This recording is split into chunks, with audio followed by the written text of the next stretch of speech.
యాదాద్రి భువనగిరి జిల్లాకు జీవనాడిగా భావించే మూసీ నది పరివాహక ప్రాంతంలో సాగునీటి సమస్య మరోసారి రైతులను తీవ్ర ఆందోళనకు గురిచేస్తోంది. మూసీ నదిపై నిర్మాణాలున్న ధర్మారెడ్డి, బునాదిగాని, పిల్లాయిపల్లి కాలువల పనులు మధ్యలోనే నిలిచిపోవడంతో గత 2 పంటలుగా వేలాది ఎకరాలకు సాగునీరు అందడం లేదు.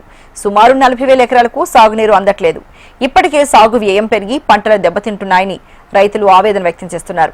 ప్రస్తుతం నీరు అందించే అవకాశం ఉన్నప్పటికీ కాలువల పనులు పూర్తి కాకపోవడంతో ఆ నీటిని వినియోగించుకునే పరిస్థితి లేదని వాపోతున్నారు. కాంట్రాక్ట్ పనులను వేగవంతం చేసి కాలువల నిర్మాణాన్ని వెంటనే పూర్తి చేయాలంటోన్న ఎమ్మెల్యే కుంభం అనిల్ కుమార్ రెడ్డితో మా ప్రతినిధి రామ్రెడ్డి ఫేస్ టు ఫేస్. జిల్లా జీవనదిగా మారిన మూసీ నది పరివాహక ప్రాంతంలో ఒక గోదావరి డెల్టాను తలపించే విధంగా ఉండేది. ప్రస్తుతం మనం ఎక్కడ చూసినా కూడా ఎడారిగా కనబడుతుంది. ఇందులో రైతులు గత సంవత్సరం నుండి ఎప్పుడు వస్తాయి సాగునీరు అని చెప్పి ఎదురు చూస్తున్నారు. బునాదిగాని కాలువ మరియు పిల్లాయిపల్లి కాలువ, ధర్మారెడ్డి కాలువ పనులు ఎప్పుడు పూర్తవుతాయి, ఎప్పుడు రైతులకు అందుబాటులోకి తీసుకొస్తారని చెప్పి మనతో మాట్లాడేందుకు స్థానిక ఎమ్మెల్యే గారు కుంభం అనిల్ కుమార్ రెడ్డి గారు మనతో పాటు ఉన్నారు. మరిన్ని విషయాలను అడిగి తెలుసుకుందాం. అన్న నమస్కారం. అన్న, బునాదిగాని కాలువ, ధర్మారెడ్డి కాలువ, పిల్లాయిపల్లి కాలువ పనులు ఎప్పుడు పూర్తవుతాయి, సాగునీరు రైతులకు ఎప్పుడు ఇవ్వగలుగుతారు?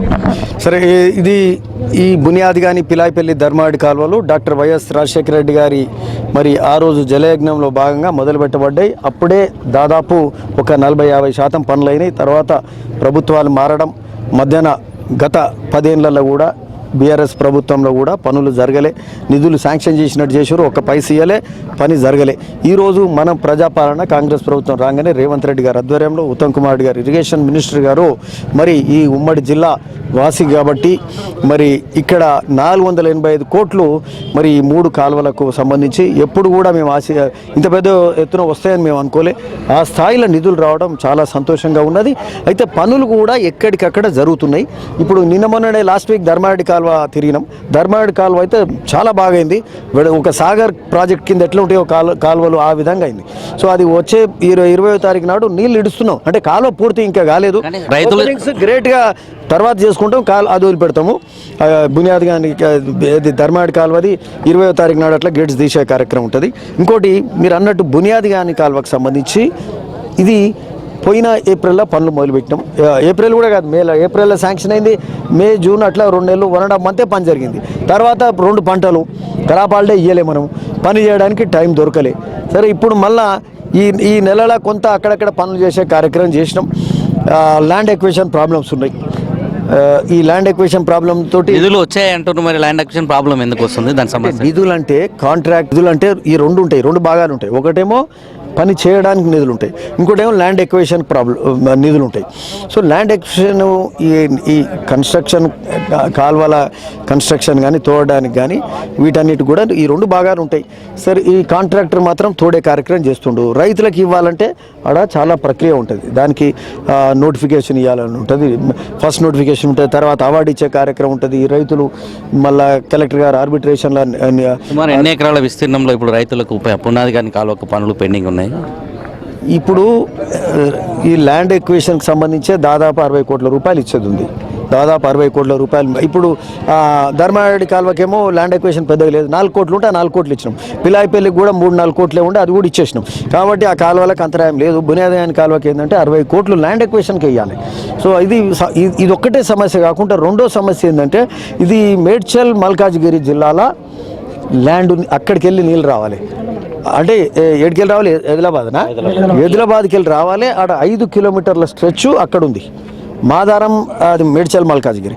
సో అక్కడ ల్యాండ్ ఎక్విజిషన్ చేయాలి. ఇట్లాంటి కొన్ని సమస్యలు ఉన్నాయి మాకు. సరే, ఇంకోటి ఏంటంటే క్రాప్ హాలిడేలు కూడా ఇవ్వలేదు. సరే, అయినా కాలువలు ఇక్కడ పైల్మాన్పురం నుంచి కింది భాగాన మొత్తం మంచిగా అయింది, పని బాగైంది. ఈ పైల్మాన్పురం ఏదైతే బునియాది గాని చెరువు నుంచి పై భాగం మక్తానాంతరం దిక్కు ఇక్కడ ఈ ల్యాండ్ ఎక్విజిషన్ ఇట్లాంటి ఇబ్బందులు ఉన్నాయి. దీని మీద దృష్టి పెడతాం. ల్యాండ్ ఎక్విజిషన్ కంప్లీట్ చేసి ఒక్క క్రాప్ హాలిడే ఇచ్చి వేసంగి ఇచ్చి మళ్ళీ 3 నెలలు కలిసి వస్తే 7 నెలల బునియాది కానీ కాలువ ఫుల్ కంప్లీట్ చేసి. ప్రస్తుతం ఏంటంటే కాలువ పనులు పెండింగ్ ఉండడం వల్ల ఎక్కడికక్కడ కాలువలు తెగిపోవడం జరుగుతుంది, రైతులకు కూడా నష్టం జరుగుతుంది. కనుక ప్రధానంగా బునాది కాలువనే ప్రధానంగా 70 నుండి 80 కిలోమీటర్ల ప్రవహిస్తుంది. ఈ 90 కిలోమీటర్లు ప్రవహిస్తుంది. దీనిపై కూడా రైతులు చాలా మంది ఆధారపడి, ఆలేరు నియోజకవర్గం, భువనగిరి నియోజకవర్గ ప్రజలు కూడా ఎక్కువ మంది దీనిపై ఆధారపడి ఉన్నారు. దీనిపై మీరు దృష్టి పెడతారు? ఇప్పుడు మనము చేసే కాలువ పనుల వల్ల నీళ్ళకైతే అడ్డం పడలే. నీళ్ళు పోయే కార్యక్రమమే చేసినాం. కాలువ మంచిగా అయింది కాబట్టి ఇంకా నీళ్ళు కూడా బాగా పోయినాయి. ఎప్పటికైతే మొన్నటిసారి ఇంకా మంచిగా పోయినాయి కిందల్లా. సో రైతులకు ఇబ్బంది కాలే. ఇప్పుడు కూడా కాలువలు కొన్ని కల్వర్ట్స్ అన్నీ కూలినాయి. కూలితే నీళ్ళు కాలువకు అడ్డంగా కల్వర్ట్లు కూలితే ఒక గోడలకు అడ్డం పెట్టినట్టేనా. సో ఆ కూలిన కాలువలు ఉంటే మొన్న మేలో చూసి ఆ జూన్లో స్టార్ట్ చేసినాం. ఈ ఆగస్ట్ ఫస్ట్ వీక్ లోపల ఆ 2 కల్వర్ట్స్ మొత్తం ఏదైతే కూలినా అవి కంప్లీట్ చేస్తున్నాం. అది కంప్లీట్ కాగానే నీళ్ళు ఆగస్ట్ ఫస్ట్ వీక్లో నీళ్ళు ఇచ్చే కార్యక్రమం చేస్తాం. చేస్తే ఏంటంటే అట్లీస్ట్ కాలువ వెడల్పు కాకుండా ఈ కల్వర్ట్లు మంచిగా చేసుకుంటే ఏమవుతుందంటే అట్లీస్ట్ 50% వాటర్ పెరిగితే రైతులకు మేలు అవుతుంది. సో ఆగస్ట్ ఫస్ట్ వీక్లో మేము కాలువ నీళ్ళు ఇచ్చే కార్యక్రమం చేస్తాం. చూస్తున్నాం కదా, ఆగస్టు మాసంలో పూర్తి శివాకర్ వరకు బురాదిగాని కాలువ నీళ్ళు అందిస్తాం. పిలాయపల్లి కాలువ, ధర్మారెడ్డి కాలువ పనులు ఈ నెల 20వ తారీఖు పనులు ప్రారంభిస్తామని చెప్తున్నారు. కెమెరామెన్ రవితో రామరెడ్డి, వలిగొండ నుండి.